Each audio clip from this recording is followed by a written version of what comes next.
Barrister Ali Zafar इस हमारे साथ मौजूद हैं, उनसे जानते हैं। अली जफर साहब, ये बताइएगा कि जिस अंदाज में इमरान खान साहब को प्रैक्टिकली माइनस किया गया या करने की कोशिश की गई है, इसको कानूनी तौर पर किस नज़र से देखते हैं? नो माइनस नो, जो नॉमिनेशन हुई है उससे आपको नहीं अंदाजा हो गया कि कोई माइनस नहीं है? नहीं, अब प्रैक्टिकली तो उन्होंने एक तरह से -1 कर दी है कि पार्टी सरबराही से हटा दी है, हटाने में हटवाने में कामयाब हो गए।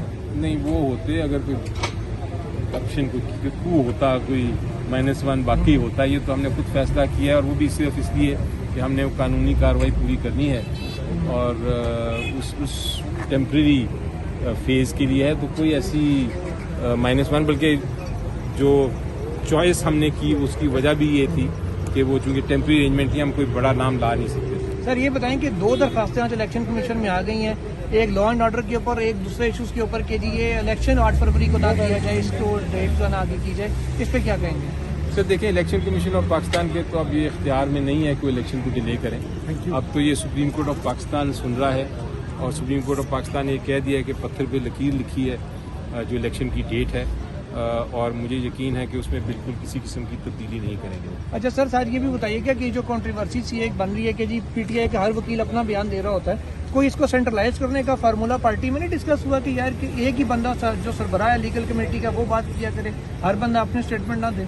सर, पहली बात तो वकीलों का जो प्रोफेशन है ना, इसमें बोलना, माइक दे देना एक वकील को तो बोलना बंद नहीं करता, तो बोलना हक है, बोलने से कोई रोक नहीं सकता किसी वकील को। लेकिन यस, आप सही कह रहे हैं कि कई बार कंफ्यूजन ये होती है कि हर कोई अपने अपने बयान कर रहा है, वो फिर लगता है इस तरह है कि जिस तरह मुख्तलिफ बयानात हैं, लेकिन वो एक्चुअली हर कोई अपने छोटे छोटे एस्पेक्ट्स को उठा के बयान देता है। आप दुरुस्त कह रहे हैं कि थोड़ी सी कंट्रोल की ज़रूरत है, लेकिन फिर मैं वही कहूँगा कि वकील ही होता है। सर, ये बताएं कि इमरान खान साहब की जो सजा है मुअत्तल तो हो चुकी है, लेकिन कमीशन भी पर कर रहा है, जिसकी वजह से वो पार्टी होने पे नहीं आ रहे, तो ये कब तक आपको तो वक्त है कि कल लगा हुआ है केस, तो उम्मीद तो यही है कि कल इसका फैसला अगर हो जाए, वो सस्पेंड हो जाए, तो फिर ये जो टेम्प्रेरी अरेंजमेंट है वैसे ही खत्म हो जाए। बेंच आमिर फारूक साहब वाला? जी, चीफ जस्टिस साहब का। तो आपको फिर भी उम्मीद है कि कल ही फैसला हो जाएगा?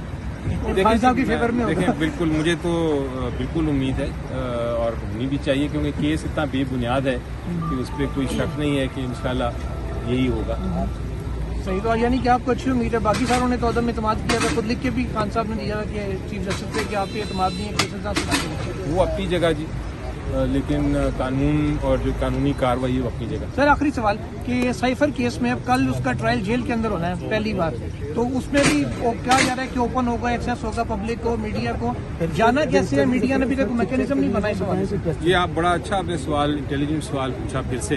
बाकी सवाल भी इंटेलिजेंट थे, ये भी इंटेलिजेंट सवाल है, क्योंकि देखें जो जहाँ तक ताल्लुक है जेल ट्रायल का, वो प्रैक्टिकली जो है ना, उसको बेशक आप कहते रहें कि ओपन ट्रायल होगा, पर प्रैक्टिकली वो ओपन नहीं होता, क्योंकि जेल अथॉरिटीज़ की मर्जी है कि वो, आप इतने सारे जर्नलिस्ट हैं, वो एक को चूज़ करके अंदर ले जाएं, उनकी मर्जी है कि पब्लिक में से एक बंदे को उठा लें, 4 वकीलों में से एक को उठा के अंदर ले जाएं, तो प्रैक्टिकली वो कंट्रोल्ड होता है, यानी पूरी तरह वो इन कैमरा भी नहीं होता, लेकिन वो ये भी नहीं होता कि वो पब्लिक हियरिंग हो।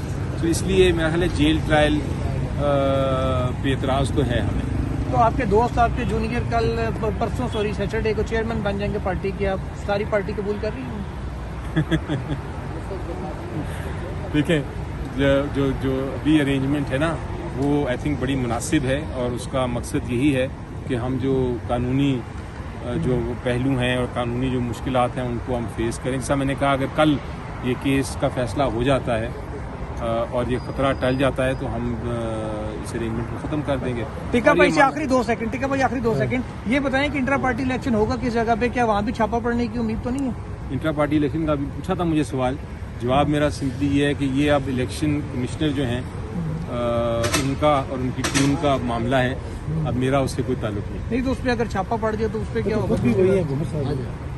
ये नहीं, देखें वो अब उनको इलेक्शन कमिश्नर का होता तो छोड़ना पड़ेगा अगर वो चेयरमैन के कैंडिडेट बन गए। जी, वो तो ऑलरेडी हो गया है ना, वो तो ऑब्वियसली वो नए चीफ इलेक्शन कमिश्नर जो भी होंगे वो करेंगे, और ये भी ऑब्वियस है कि वो इलेक्शंस का प्रोसेस जो है वही बताएंगे और छापा अगर पड़ गया तो फिर देखेंगे। Okay, thank you sir.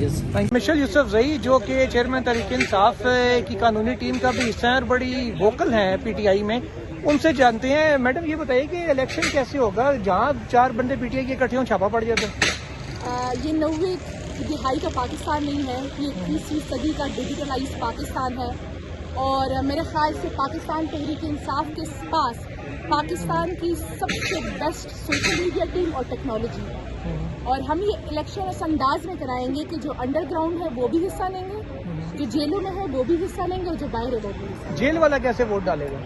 Surprises देंगे ना इनको, मैं बता रही हूँ कि इनको लग पता चाहेगा। और जो ये हमारे साथ चाले चलने की कोशिश कर रहे हैं तो ये चाले इनके गले के पल्ले बन रहे हैं। तो अगर वो इलेक्शन कमीशन ने एतराज किया कि यार ये कैसे, जो बंदे वहाँ मौजूद ही नहीं थे तो उन्होंने वोट कैसे डाल दिया? इलेक्शन कमीशन से मेरी खुद की भी दरख्वास्त है कि जो वो भी डिजिटलाइज सिस्टम अरेंज कराए कि किसी तरीके से ओवरसीज पाकिस्तानी भी वोट कर ले। यानी तो कि हम उनको एक नज़ारा दिखा रहे थे ऐसे में इलेक्शन होते किस तरह। ईवीएम पे बेसिकली अब कराएंगे इलेक्शन। चलें, अब ईवीएम पे पार्टी इलेक्शन कैसे होता है ये भी इंशाल्लाह हफ्ते को देखेंगे।